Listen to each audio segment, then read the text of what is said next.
Ça commence à être la crise du côté de Madrid, hein. Plus de victoires, le Lopetegui menacé, les joueurs un peu tendus. C'est chaud. Salut à tous, footeuses et foot de la famille, c'est Thomas. Petite vidéo sur le Real Madrid, hein. Donc c'est sorti un peu dans la presse et dans tous les médias un peu qui sont concernés par ça. Par rapport au Madrid, du coup, Lopetegui serait menacé par donc les instances, en l'occurrence Florentino Pérez, qui aurait contacté un coach, voire même deux. On va voir là-dessus justement, et il lâcherait pas non plus un joueur pour se renforcer au mercato d'hiver. On parlera de ça en fin de vidéo. En tout cas, Lopetegui, on s'en souvient de cette crise justement. Il s'était fait virer de la Roja parce qu'il était annoncé à Madrid juste avant la Coupe du Monde, et voilà, c'était un peu le scandale en Espagne, cette mauvaise Coupe du Monde justement. Et ben là, à Madrid, il a un bilan d'Orla, le mec, hein, quand même 4 matchs sans victoire, c'est quand même un peu historique pour Madrid, hein. Bon, ils sont 4e,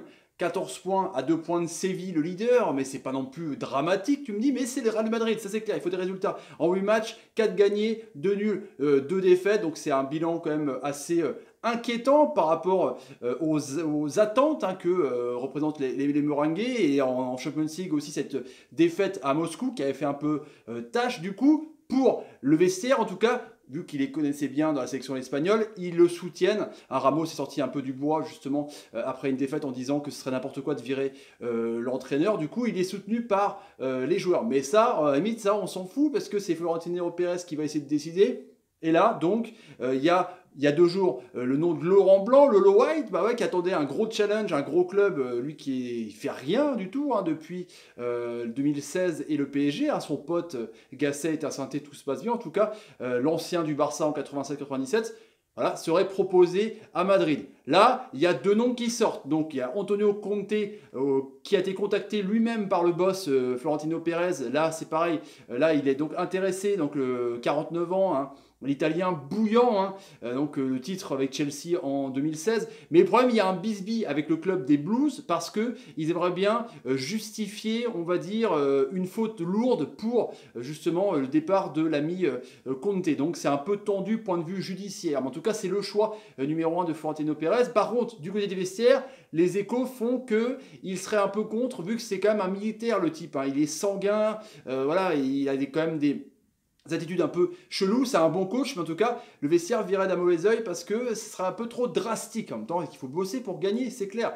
Et donc évidemment, pour venir à Laurent Blanc, c'est un peu un proche de Zizou qui pourrait aussi un peu négocier le truc, tu vois. Mais Conte, c'est le contact direct de Pérez. Après, il y a un mec qui se prononce un petit peu, c'est Michael Laudrup, donc pareil, ancien joueur du Barça, ancien joueur de Madrid. Donc du coup, ce serait pas mal parce qu'il y a le Classico qui arrive, parce que l'ami Lopetegui, il a 3 matchs.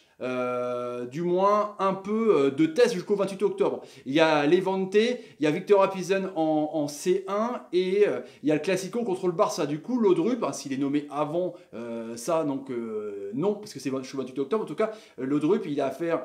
C'est un grand joueur aussi, donc c'est pareil. C'est un peu le même profil que Zidane, c'est-à-dire qu'il arriverait après Benitez, et lui, donc après Lopetegui en tant que grand joueur, peut-être en plein milieu de saison. Donc voilà, un milieu offensif tactique et technique, hein, de ouf, on s'en souvient. Il a entraîné pas mal de clubs, donc pas loin de Madrid justement, avec Retafe. Là, il est dernièrement au Qatar, mais il est passé aussi à Swansea en Angleterre. Il a un CV assez gonflé. En tout cas, voilà, Laudrup, il s'est proposé au club.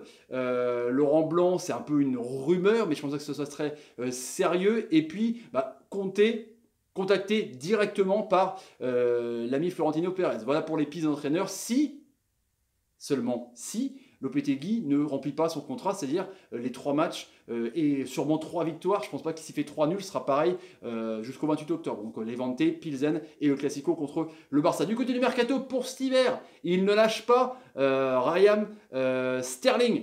L'ami Sterling, justement, parce qu'il est chaud, hein, c'est clair. Moi, je suis pas trop fan, parce que pour moi, c'est un mangeur de craie un peu tout droit, un même profil que Gareth Bale. Donc, je sais pas si pour avoir pas un échange, mais que Bale retourne vers Angleterre pour Sterling. En tout cas, il vaut 100 patates, hein. Il a fait quand même une saison énorme l'an dernier avec avec 18 buts et 11 passes décisives pour le titre énorme avec Pep Guardiola en 2017-2018. Là, il est déjà à 4 buts, 2 passes D en 7 matchs. Donc, ils vont taper dans l'œil le match en UEFA National League World of Soccer contre l'Espagne, justement, avec ce doublé. Du coup, ils se sont dit, putain, il est fort hein, quand même. Franchement, en débordement, là, il serait pas mal. Donc, voilà, pour la piste du mercato, 100 millions d'euros pour Sterling. Voilà les amis pour ce petit focus sur Madrid, cette petite crise ambiante, mais c'est normal, c'est un grand club. Mettez dans les commentaires ce que vous pensez un peu de tout ça. Allez jouer les amis. Si vous avez envie de vous abonner à la chaîne, n'hésitez pas. Tapez sur ma ganache, partagez la vidéo sur Twitter et sur Facebook, et aussi suivez-moi sur Twitter et sur Facebook et sur Snapchat. Je réponds à tout le monde pour communiquer avec moi les amis.